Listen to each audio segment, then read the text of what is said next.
Hola, mi nombre es Carolina Vázquez.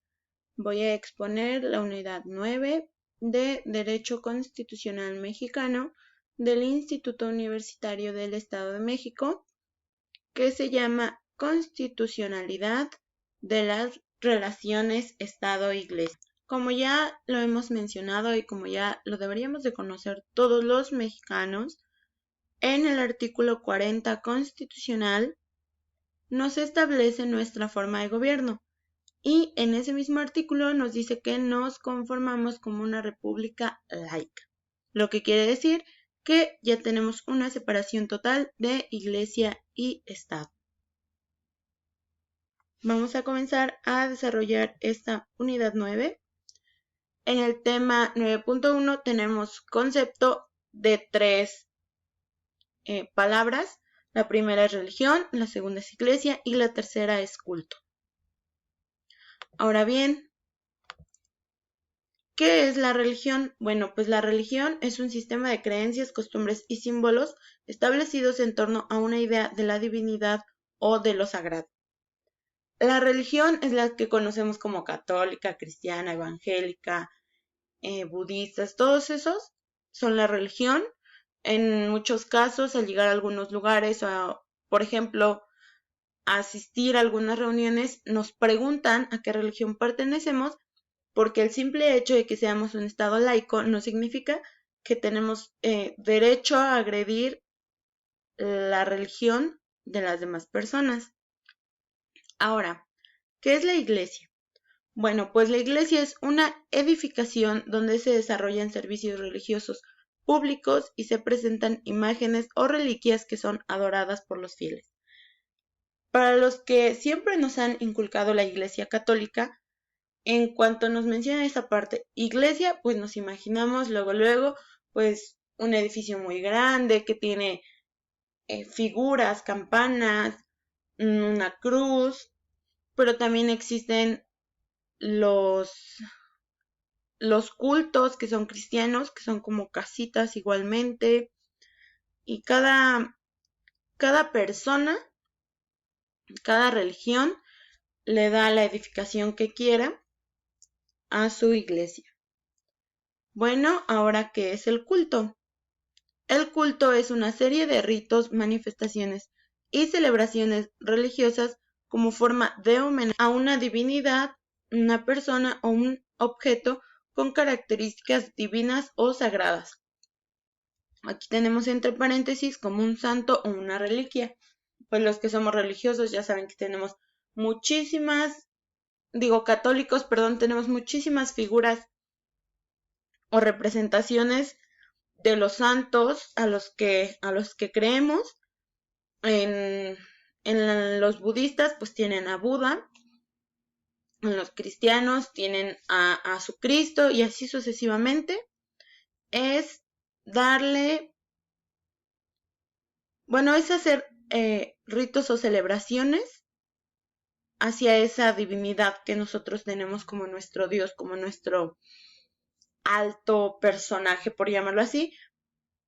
Un ejemplo que es el que me sale más común porque pues siempre he conocido la religión católica, es las misas. Las misas son un culto que nosotros hacemos a los santos que les creemos o los rosarios o cosas así. Bueno, para el tema que sigue, que es el 9.2, tenemos la separación Iglesia-Estado en la Constitución de 1857.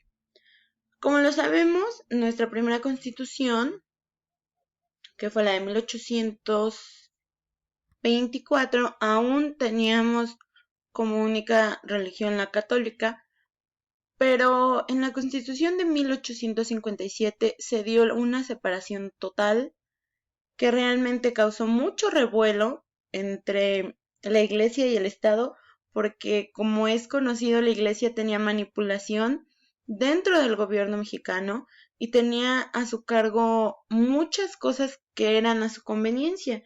Por ejemplo, tenía a su cargo el registro civil y decidía quién se casaba, cómo se casaba, cuánto le tenía que pagar de tributo a la Iglesia. Por otra parte, tenía las actas de defunción que son parte del registro civil, y si consideraba que tú no debías de estar en el campo sagrado, como le llamamos pues al panteón, si consideraban que no merecías estar ahí, pues tampoco te daban tu acta de defunción. No había un control de la población, del número de población, como lo es ahora. Y es por ello que en la Constitución de 1857 se quitó netamente, bueno, se le quitaron muchas facultades a la Iglesia y comenzó a haber gran problema, pero bueno, en la Constitución de 1857 quedó desplazada como poder y se estableció una clara separación con respecto del Estado gracias a las reformas, y en la Constitución de 1857, el 25 de septiembre de 1873, se estableció totalmente la separación Iglesia-Estado. Desde ahí fuimos una república laica y gracias a eso ahora la Iglesia se supone que no nos controla. Y bueno, el objetivo principal del Estado era secularizar no solo la política, sino la vida cultural y separar claramente los ámbitos de lo temporal y espiritual. Como les digo, tenían control del registro civil. Por otro lado, y algo que se vio muchísimo en el Renacimiento, fue que no podías creer, no podías buscar información más allá para cultura general, porque obviamente pues te iban a acusar de algo espiritual maligno, y pues aunque teníamos garantías, pues obviamente el Estado, bueno, el control que la Iglesia tenía sobre el Estado no te dejaba crecer culturalmente, no dejaba tener un control de la población. Y aquí este fue el detonante perfecto para separarnos de la Iglesia.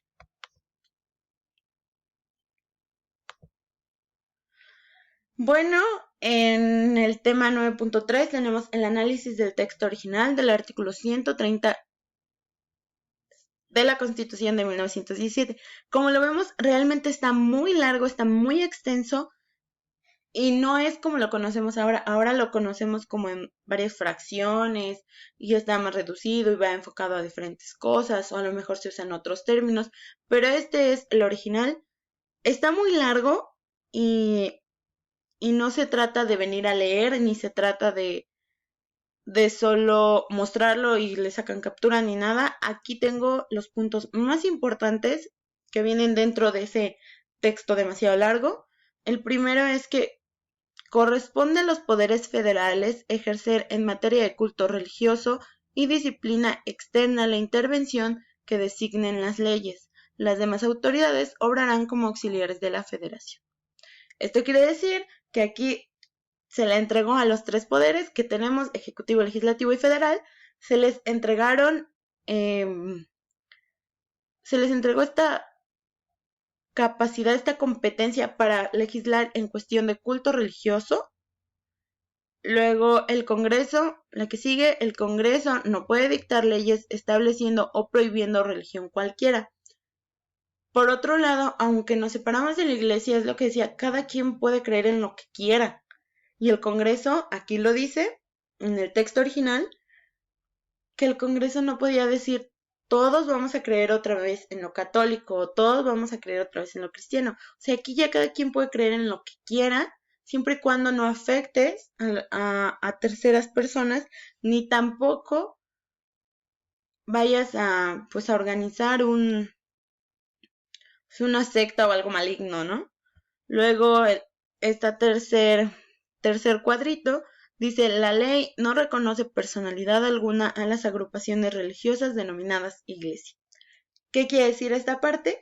Que aquí, como nos separamos iglesia y Estado, las iglesias no podían estar reconocidas para castigar o para dictar leyes, o no las podemos reconocer como de, ay, si no pagas tus impuestos, Diosito te va a castigar, ¿ok? No. Y esto está muy bien porque a los feligreses anteriormente con eso, con algo ahorita tan sencillo, con un ejemplo tan sencillo que mencioné, que a lo mejor causa gracia, realmente en muchos años anteriores causaba mucho revuelo y causaba mucho miedo para todas esas personas creyentes. Luego tenemos, para ejercer en los Estados Unidos mexicanos el ministerio de cualquier culto, se necesita ser mexicano por nacimiento. Esta fracción en especial considero que no está dentro de lo correcto. No puede ser mexicano para ejercer un culto o una ley, pero bueno. Los ministros de los cultos tienen incapacidad legal para ser herederos por testamento de los ministros del mismo culto o de un particular con quien no tenga parentesco dentro del cuarto grado. Esto, pues, por ejemplo, esas personas que son, vuelvo a la religión católica porque, insisto, es la única que conozco a profundidad, pero para esas personas que son muy católicas y pues lo vemos muy obvio en las abuelitas, ¿no? Que quisieran dejarle una propiedad al padre porque fue muy bueno o porque él es el reflejo de Dios o yo qué sé, no se puede porque aquí lo establece, en este artículo está establecido. Luego, los bienes muebles o inmuebles del clero o de asociaciones religiosas, se regirán por una adquisición por particulares conforme al artículo 27. El artículo 27 nos habla de la propiedad y pues está muy entendible, ¿no? Las legislaturas de los estados únicamente tendrán facultad de determinar, según las necesidades locales, el número máximo de ministros de los cultos. Esta fracción o este párrafo también se me hace muy interesante porque, o sea, de acuerdo a tu población te van a establecer solo ciertos ministros de los cultos para que no haya demás. Y se me hace, no sé, no se me hace algo, no me suena como algo lógico, pero está en el texto original de este artículo, ¿ok? Y luego el matrimonio es un contrato civil. Esta parte es de lo que mencionaba anterior, de que la iglesia tiene el registro civil. Ya no tienes un matrimonio, bueno, sí lo puedes tener, ¿no? Sí puedes tener un matrimonio ante tu religión, pero si te casas en el registro civil que está en tu municipio, tienes un contrato civil. Si te divorcias, no puede venir tu divinidad a decirte algo o no puedes decir que si te divorcias tu divinidad algo. Si te casaste por tu religión, a lo mejor, pero si te casaste en el registro civil común y corriente de tu municipio, es un contrato civil, o sea, lo tienes ante la sociedad, lo tienes ante el Estado, y no tiene nada que ver tu religión. Y luego, la ley no reconoce personalidad alguna a las agrupaciones religiosas denominadas iglesias. Ahí esta se repite, aquí está, y pues ya le expliqué, entonces pasamos al siguiente tema. 9.4 Regulación constitucional de relación Estado-Iglesia. Principio histórico de separación Estado-Iglesia. Este está en el texto vigente de la Constitución, que es el artículo 130, donde nos dice que el principio histórico de la separación del Estado y las iglesias orienta las normas contenidas en el presente artículo. Las iglesias y demás agrupaciones religiosas se sujetarán a la ley. Como ya lo mencioné, no porque tú seas iglesia, no porque tú seas culto, no porque tú seas X religión, significa que te vamos a tener como Estado, como poderes, te vamos a tener como un poder más o te vamos a tener ciertos privilegios, porque no, o sea, es una figura, es una persona jurídico colectiva y ya, hasta ahí. El